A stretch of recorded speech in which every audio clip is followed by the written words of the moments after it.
essa blusinha que você tá usando? Então, você sabe de onde ela veio? Você sabe o processo que ela percorreu até chegar na sua casa? Ou melhor ainda, você sabe como surgiu o tão famoso fast fashion? Se você quiser as respostas para essas perguntas, é só ficar aqui que eu vou te explicar tudo certinho.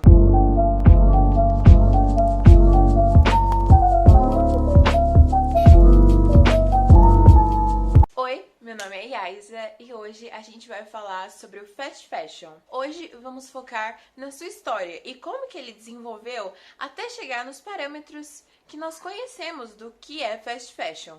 Bom, mas para falar de fast fashion, a gente precisa primeiro falar de Revolução Industrial, já que esse foi um marco que industrializou todos os processos de produção, e não seria diferente para as roupas. Assim, as roupas que eram produzidas por artesãos, onde essa pessoa era responsável por todo o processo da roupa, de confecção da roupa, agora esse processo foi dividido. E em vez de ter uma pessoa para fabricar uma roupa, nós temos uma cadeia produtiva para fabricar uma peça. E dessa forma conseguir produzir mais rápido e gastando menos dinheiro. Muito bem, depois desse período de revolução industrial, o ritmo de compra das pessoas, ele era normal, assim, sabe? As pessoas, elas não compravam quando queriam, elas compravam quando precisavam. Assim, em 1930, a média de roupa para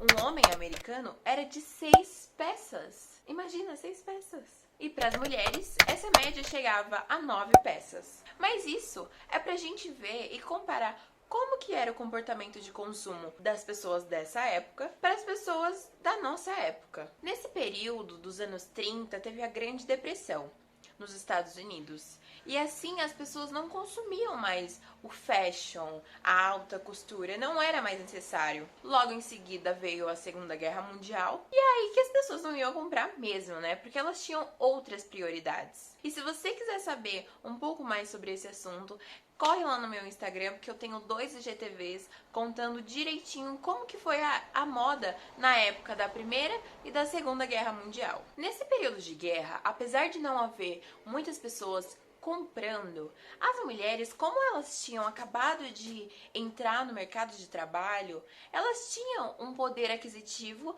para quando quisesse poder ir numa loja e comprar uma roupa com uma costureira e tudo mais. E é aí que o segmento das roupas femininas começa a crescer. E essa popularidade que o mercado feminino tem e a variedade que ele tem começa justamente nessa época. A partir dos anos 70, houve uma mudança na forma de produzir. Os preços das coisas, da matéria-prima e da mão de obra ficaram muito caros. Assim, os donos das indústrias, eles tiveram que bolar uma outra forma de produzir com um custo baixo. Foi aí, nesse momento, em 1970, 80, que a fabricação das roupas migraram para a Ásia, onde a mão de obra era mais barata e a produção poderia ser aumentada. Dessa forma, produzindo muito mais por muito menos. É nesse momento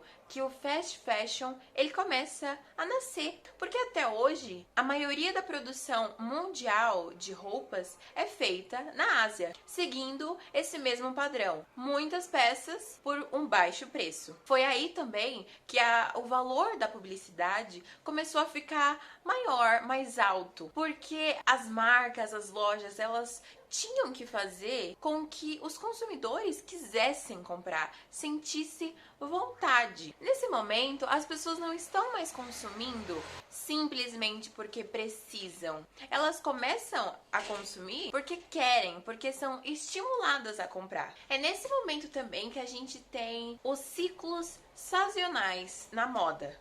Ou seja, as coleções de primavera, verão, outono, inverno. A partir dos anos 90, a demanda para novos produtos, novas roupas, novas tendências começa a crescer bastante. E isso vem muito por causa da televisão, da internet, que começam a crescer nesse momento. Assim as pessoas têm mais acesso à informação, à moda e tudo mais. E aí, as empresas, num cenário onde os consumidores sempre querem novas coisas e novos produtos, não poderiam mais se dar o luxo de demorar 4 meses para fazer uma coleção. E a partir daí, esse tempo foi reduzindo cada vez mais, chegando a, hoje em dia, uma coleção ela ser criada, desenvolvida e fabricada em 3 semanas. Lembra que eu falei que 1840 foi a Revolução Industrial? Pois é, em 1841 surgiu uma loja que ficaria muito famosa, faria muitas vendas e que continuaria ali firme e forte até hoje, a C&A. Lá em 1841, a C&A foi a primeira empresa a democratizar a moda. Foi ela que instituiu os primórdios da fast fashion, porque eles tinham um sistema, um tipo de loja, e essas lojas de discount shop, elas nada mais, nada menos do que prezavam vender as peças por um preço baixo, dando pouco lucro para os donos da empresa por unidade, mas como o preço da peça era muito baixo, as pessoas elas eram levadas a comprarem muitas peças. Assim, o montante final do lucro para a empresa era grande. E é esse mesmo sistema que a maioria das lojas hoje levam como modelo de negócios. Principalmente essas lojas do Brás, da 25. O lucro unitário pode ser baixo, mas com a venda em montante, o lucro é bem considerável. Mas agora sim, vamos falar da primeira fast fashion. Bom, tudo começou em um galpão mal iluminado, onde Amâncio Ortega produzia com a sua família roupas de banho e roupas íntimas femininas. Mas, alguns anos depois, aquele empreendimento, em 1975, se tornou a Zara. Ortega aplicou no ramo têxtil um princípio de fabricação inovador, o sistema Toyota de produção. E nesse sistema, o ideal era ficar com o menos estoque possível, já que o estoque ele é uma coisa que gasta muito tempo e muito dinheiro para ser mantido. Dessa forma, a produção da Zara era apenas para suprir a demanda dos consumidores. Assim, eles podiam focar em produzir menos quantidade e mais modelos. Assim, o consumidor ele tinha uma vasta opção de modelos para escolher. E quanto mais modelo você tem, mais chance de você de fato atingir o consumidor e ele querer comprar alguma coisa da sua loja. E essa característica ela é mantida até hoje nas redes de fast fashion. Esse sistema ele permite também que as tendências elas cheguem mais rápido até o consumidor, justamente por essa característica de produzir menos peças e mais modelos. A Zara também ela é considerada a mãe do fast fashion porque foi ela que introduziu esse conceito de lançar muitas coleções. A Zara, por exemplo, por ano ela lança 20 coleções, o que dá quase 2 coleções por mês, o que dá em peças cerca de 11.000 modelos por ano. E é justamente isso que impulsiona a compra.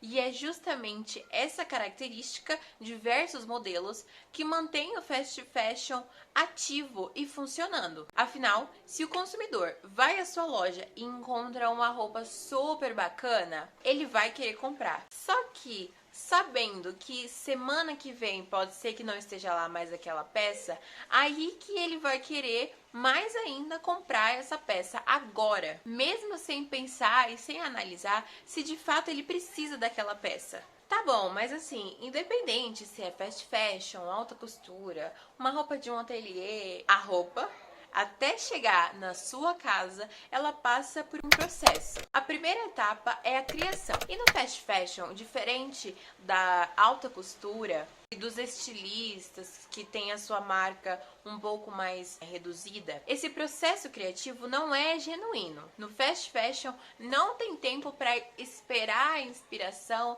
para aí sim poder criar uma coleção. Não. As empresas de fast fashion, elas estão presentes em todos os desfiles, observando as tendências que serão lançadas para as próximas coleções. Então, eles pegam uma tendência no desfile e já mandam para o escritório para poder desenvolver aquela tendência e aplicar aplicar em alguma peça da coleção. Às vezes, essa inspiração chega a ser até uma cópia de tão igual que ficam os modelos.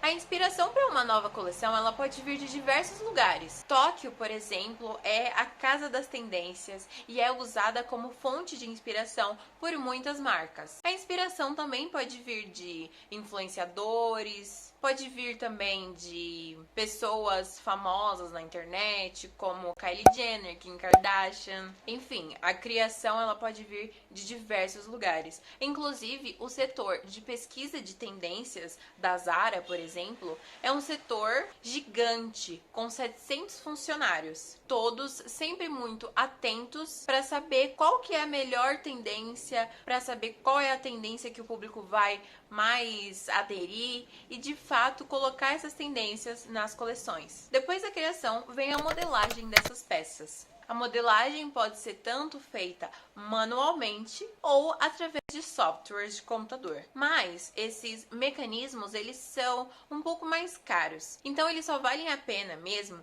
se for uma produção gigantesca. Depois da modelagem vem o corte da roupa. E no corte industrial tem o corte manual, onde tem uma máquina que corta, né, os tecidos em grande quantidade, só que precisa de um operador manual para que a máquina funcione. E tem o corte a laser, que não precisa de uma pessoa manuseando a máquina, mas que também é caro e está presente apenas nas grandes confecções. E aí, por fim, vem a costura, aonde cada costureira tem a sua função. Uma peça, ela não é feita por uma única pessoa. Cada pessoa tem uma função. Uma pessoa vai juntar os ombros, outra pessoa vai colocar a manga, a outra pessoa põe punho e assim vai, até a finalização da peça. Esse processo é um processo muito característico do fast fashion,